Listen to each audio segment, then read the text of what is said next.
All right, off-season burning questions for the group. Graziano, let's start with a big one.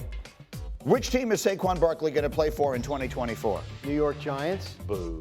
They can franchise him again, guys, for $12 million. Do we expect that? I do. I do expect that. They franchised him last year. He wanted a new contract. Their answer was basically no, and I think they'll do it again. And maybe there's a solution they can come to, but they didn't find it last year, and he didn't exactly hold out and make their lives difficult, so I don't know why they would think they couldn't get away with it again. The fact that he went such good soldier for them a year ago, the fact that the locker room is already starting to come out, you're hearing comments, Kayvon Thibodeau and others, we should have paid him. That's the one thing. That's the one thing, right? Because if the locker room, and they are very much behind him, and if ownership says, hey, look, this is too important, we got to pay this guy, because I don't think the front office, which comes from Buffalo where they never paid a running back, is eager to pay a running back a big salary. I just don't think they are. But is it the alternative then to just let him go try and find the bigger contract somewhere else? Sure, but why? You don't have to. No, that's why they invented the franchise tag. Yeah, What do you locker think? room issue. Actually, that's not why. Well, that's how they use it. It sort of is, yeah. Oh, yeah, you're right. That's what they do with it. The locker room issue is a smaller problem. It's rare that becomes a big problem in football. It's not like basketball. All the players recognize they have a short opportunity. That's right. So even if they're annoyed, Thibodeau's still going to ball out to the best of his ability. I don't think they care about it. It's unfair, and it sucks for running backs in particular, but especially Saquon, because he's one of the best we've seen. I guess my point is, if ownership starts to care what the locker room thinks and makes a ruling, right, then all of a sudden that could change. If there's a team we could put him on, but taking the Giants out of it, if there was a team we could put him on that he would immediately make them a Super Bowl contender, which team would that be? Houston Texans. Houston Texans. Now, see, that's fantastic. I love that. Thank you. I'm here all day. I'm going Dallas Cowboys. Oh, I like that one better. Yeah, well, of course, but they needed it last year. They need it this year. You know, he's a dual threat. He's impactful. He knows the division extremely well. Like all the things that you want to happen, this guy's been playing it, and he produces. He's exactly what they need, right? He's literally exactly what they don't have. Exactly. I mean, the best version of their offense was when they had a real running back that they felt like they could rely on all the time. No disrespect to Pollard coming off an injury, but he was at his best when he had another counterpart. Exactly. So Help him. it'd be nice to see him there. But I think what Hawk mentioned, a team that's less fun to talk about, would be nice too, to see a young quarterback paired with that type of running back. But honestly, any team, there's not a team that is on, like I think the Baltimore was thought of as a team that he could go to at some point. If they hand it to the running back, he'd be a great addition there also. And I think if you got Saquon, you won't forget to do that. All right, off-season burning questions. Let's go to Buffalo. That's a team that finally got a running game together last year, and it made a difference. Do they need to get Josh Allen more help in Buffalo? Hawk. More help than what? James Cook, who can do it in the pass game and the running game. Stephon Diggs, who has been a top 3 receiver over the last 5 seasons. Excuse me. Top 5 receiver over when? 5 seasons. The last time he had 100 yards in a game this year was week 6. I mean, I think Stephon Diggs a number 1 receiver.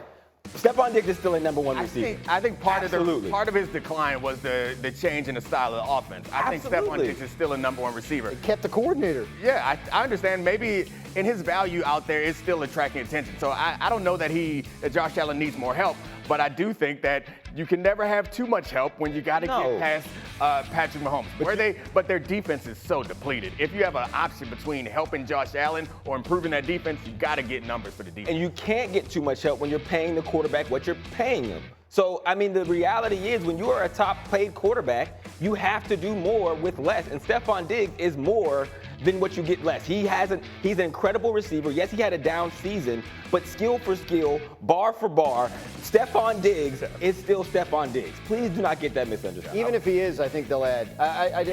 You saw they drafted Kincaid last year. Like I know Brandon Beane is always after wide receiver upgrades. It's been a big thing for him since he's been the GM there. Gabe Davis doesn't seem to have really worked out as a consistent threat, so I do think they'll add. He's up 100. I agree. Yeah. I agree with Grosh. You got to go get another one. You got to get a complimentary receiver on the other side of the field, especially as you get to the playoff time and you want Allen to use his legs. You have to be able to push people off of you. And Brady does a great job with Cook and all that, but at some point, defenses are going to climb down. You're going to have it. Help isn't just running backs and receivers. Right. Help is also defense. And Yes, I think back to the first round of that Ravens game against Houston. The Ravens were bad kind of offensively, but the help that they received was the defense holding it together until they could get to halftime. And we saw it again in the Chiefs game. The help that Lamar received, although he couldn't capitalize on it, was that defense keeping them in the game the whole time. I think the help that Josh Allen needs is less pressure on him, which can come from better. I do agree with that, but you got guys coming back from injury on that side of the ball too. Yeah, but the Von Miller thing hasn't worked out. I'm not going to be surprised to see them in that market either. Yeah, I think that's a greater need than anything else. But we can talk more about Stephon Diggs. Look, I think he gets the credit. I think no one besides Josh Allen gets more credit for Josh Allen becoming Josh Allen than Stephon Diggs does. Sure. Yep. But the time comes for everyone. I mean, depending on how we're defining a number one receiver, you know, is he a top 10 receiver in the league, a top 15 receiver in the league anymore?